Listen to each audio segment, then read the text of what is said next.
So I'm sure a lot of people are asking in this class, so I go work for this startup. Let's say the startup fails. And irrespective of Venture for America, I go work for a startup and it fails. I'm left with nothing. I have no money. I'm sitting on the street, right? Can you talk a little bit about what students will gain at a startup and why it's even helpful just for their life and their career? Sure.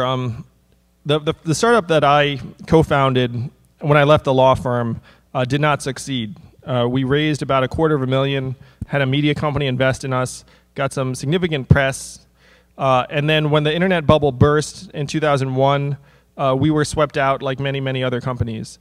And so at that stage, I had lost people hundreds of thousands of dollars, and I personally owed another $100,000 in law school debt. I was 25.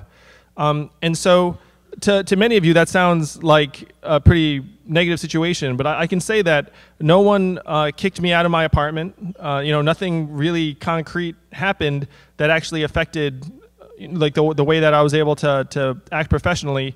And so, I just went from there and worked for another startup. So there were periods when, success is not assured, but certainly the experience that I got working for, co-founding that first company ended up fueling and informing everything I did in the next decade. And for a lot of people here who've not worked for a startup in the past or really had any meaningful internships, what could freshly minted undergrads, graduated undergrads do at a startup? What can they actually offer? What skills could they actually provide? I think this is a misconception that I probably had when I was in college, is that you think that you need to have some sort of professional training in order to bring value to the table for a company. But you guys are all immensely valuable just in the sense that you're energetic, smart, recent college graduates who have the capacity to learn whatever it is that a company needs to get done and will do it. When I was running a company, it was actually very much a double-edged sword if someone came to the table with, let's say, like a few years of training at a big company or excuse me, a consulting firm or investment bank, because they get trained in ways that may or may not help advance the company's goals. And so most companies would actually love to talk to people who are just straight out of school that, as long as they're smart, they work hard, they're willing to learn, and they have the right attitude, most companies would love to have you all working with them. And I can say this with authority because I've spent the last 6 months talking to CEOs of various startups, and they never say like, hey, you know what, I wish this person would spend a couple of years getting training. They're actually just excited to have you just the way you are. This is like a Christina Aguilera song.